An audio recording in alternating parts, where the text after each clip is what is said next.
Hey guys, selamat sore dari Rusia. Banyak banget di Instagram, YouTube, dan Facebook saya yang tanya soal Ukraine lawan Rusia atau invasi Rusia ke Ukraina.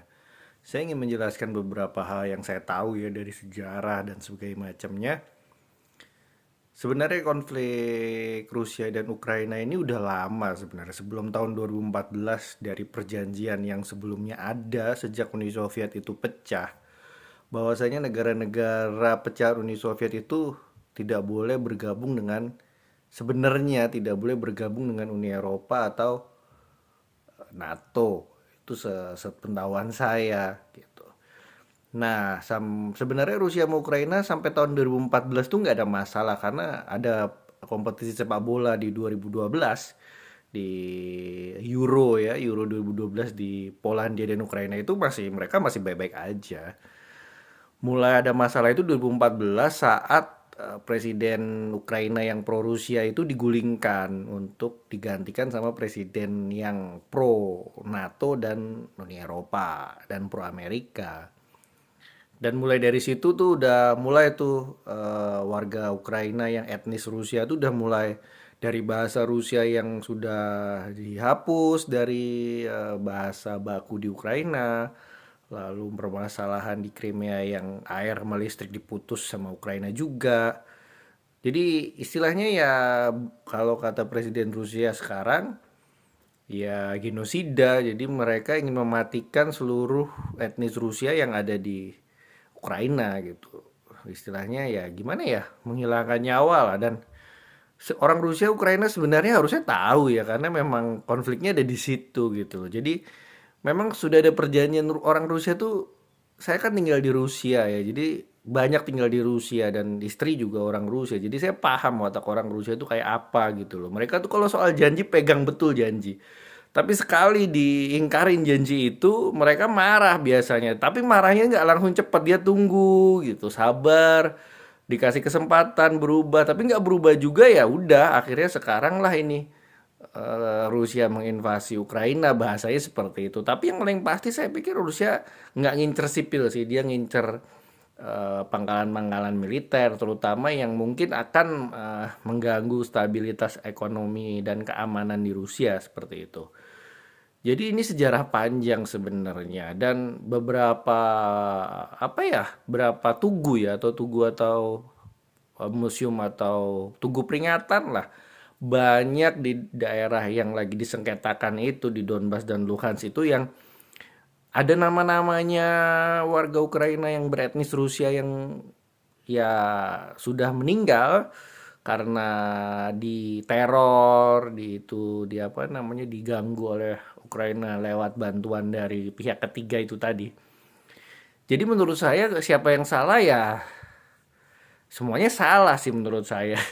Tapi ya gimana dalam artian ya itulah politik kekuasaan menjadi hal yang menjadi tujuan kan. Tapi yang paling pasti harusnya apa ya kan sejak Uni Soviet itu pecah harusnya negara-negara pecahan itu pegang teguh aja kan memang sudah ada perjanjian tidak boleh bergabung dengan NATO, Uni Eropa jadi harusnya memang ikuti itu aja gitu sesuai dengan perjanjian gitu sama lah kalau kita janjinya diingkar kan kita juga marah ya seperti itu jadi eh ya memang framingnya di narasinya itu kan Rusia nyerang Ukraina, diliatin masyarakat Ukraina yang kalang kabut, kabur kemana-mana, ngumpet di stasiun bawah tanah, sampai sekarang katanya di berita presidennya juga ngumpet di bunker kayak gitu ya. Menurut saya apa ya itu udah di titik sabarnya presiden Rusia sih sebenarnya kalau menurut saya.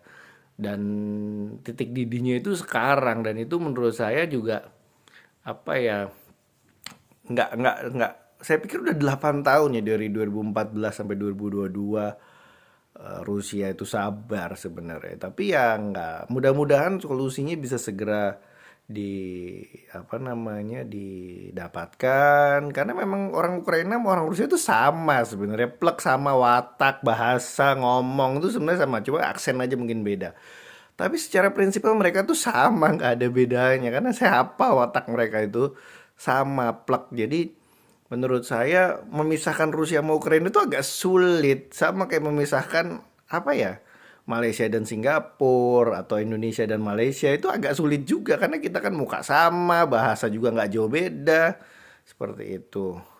Jadi menurut saya ya sebenarnya harus dari kesediaan para pemimpin itu sendiri ya, bukan hanya Rusia Ukraina tapi Uni Eropa dan Amerika juga untuk stop lah karena balik aja ke 2013 memang Ukraina itu memang Rusia jadi susah juga kayak Belarus mau dipecah ikut Uni Eropa itu nggak bisa karena memang sejarahnya itu nggak gitu dan yang paling pasti orang Rusia dan Ukraina itu sangat apa ya sangat memegang betul warisan leluhur mereka itu bener-bener dia pegang itu yang saya tahu banget jadi orang Rusia Ukraina tuh sampai barang peninggalan leluhurnya itu masih disimpan rapih banget kayak gitu jadi saya bener-bener apa ya itu yang menurut saya salah satu yang saya pelajarin dari positifnya orang Rusia sama orang Ukraina gitu bangsa Slava, bangsa Slavik ya kayak gitu. Makanya kalau menurut saya seharusnya konflik ini sebenarnya bisa diselesaikan dengan gampang, asal sesuai dengan perjanjian aja.